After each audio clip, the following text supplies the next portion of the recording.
Hello and welcome to Chapter 6, where we talk about an e-commerce website. This is inside of the course of ISOL 536, Security Architecture and Design. My name is Dr. Alan Dennis, and I will be your instructor for this course. Chapter 6 centers around a fictitious or perhaps not e-commerce website and the approaches that one would take if we were going to take a look at how to make it more secure, how we would assess it. It starts with decomposing the system right down to the right level of decomposition, finding attack surfaces so that we can build a threat model, and then looking at requirements. We start our conversation around decomposing a system. So the idea here isn't to document a perfect architectural view. So oftentimes this is one of those trade-offs that we find in this field, is that you must go for good enough. So the idea here is that what we're trying to find is the points in the system that are susceptible to an attack, and not just any attack, but a likely attack. And so once we identify those things, appropriate set of defenses can be built to secure those attack surfaces. Security is built at various levels, top to bottom, side to side, front to back. And that means that basically it is kind of a broad set of skills and interactions. And so that basically is implying that the system needs to be built with this in mind so that we can actually have defense in depth. The end of all of that is that it can't be an afterthought. It has to be something that's incorporated from the beginning of the design of a solution, not just thrown in at the very end. Continuing the conversation around decomposing the system, this is a diagram showing essentially the architecture of a system. There are some things that are probably on there that we don't care too much about, and there's some things that are missing that we need to see.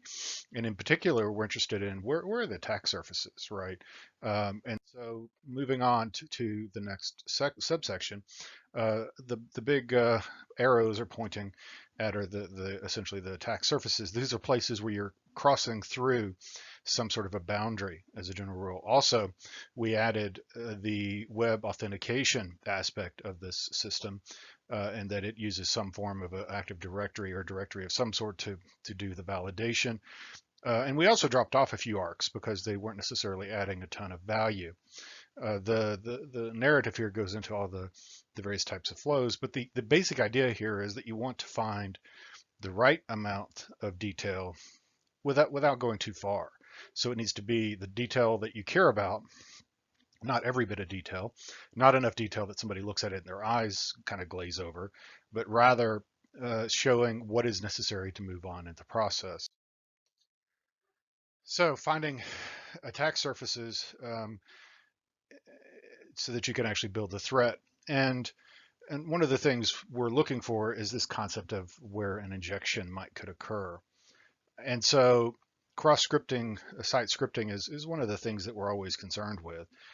So XSS. And so the basic idea here is that you don't want to be doing anything that makes it susceptible. In one of the previous diagrams, we actually saw that the application was calling back out to the website. Those are the sort of behaviors that could be troublesome if they were allowed to continue. As we continue our conversation around finding attack surfaces, we drill in a little bit more, and this time we're kind of focusing a bit more on the data stores.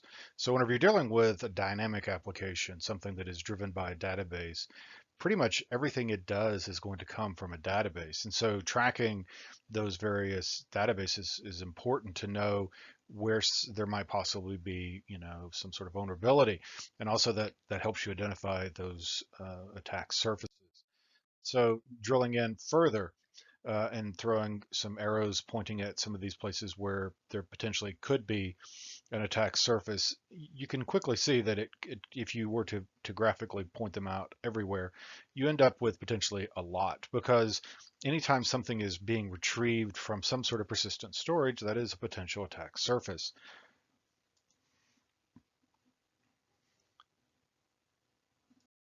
Web authentication is obviously an important challenge and risk potentially.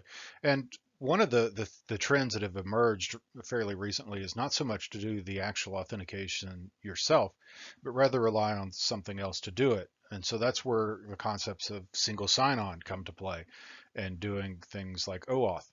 And one of the real benefits that that brings from a security perspective is that the web authenticator piece or web authentication piece here doesn't necessarily need access to a directory. Rather, it needs to know how to get you to something that has that directory. So it can simplify the web applications that are relying on authentication without extending or including that authentication in each one of them. So that's one of the motivations for doing it, not to mention customers prefer to use a single account rather than having a bunch for one for each system that they have to access. Drilling in a bit more, uh, the arrows pointing towards the directory itself, as I just mentioned. Not having that directory there isn't a bad idea because that directory is a significant risk item in that it contains IDs potentially and some variation of the passwords, albeit they should be hashed in some fashion that they are pretty much unusable, but nonetheless, it is something to be concerned with. So for our purposes, we take a look at this figure 6.7 um, and kind of noticing that again, while we may be taking payment, we're likely going to be leveraging some sort of external payment. So this is kind of another sort of way of drilling in on this information, getting a sense of where is the really sensitive information, and potentially putting additional things in place to protect it. Moving on to requirements. Um, Oftentimes requirements need to be captured and written down in some fashion. Maybe they're done at the beginning of a project, maybe they're done during the midst of it. When you're talking about security, having those list of requirements is very important. So it's important to have these things documented clearly and concisely so that we can be sure that they're being followed. So wrapping up chapter 6, um, there is definitely this concept of architectural patterns. And that name itself, patterns, imply there is repetition. So you'll see lots of the same sort of solutions being applied using the pattern after you've identified the pattern. And it's not to say that everything has that same thing, that same solution, but there are plenty of cases where once you've identified what something is, the solution becomes much simpler. And with that, we conclude our discussion of chapter 6. As always, if you have any questions, do reach out to me. That's what I'm here for. Stay safe, and we will speak again next week.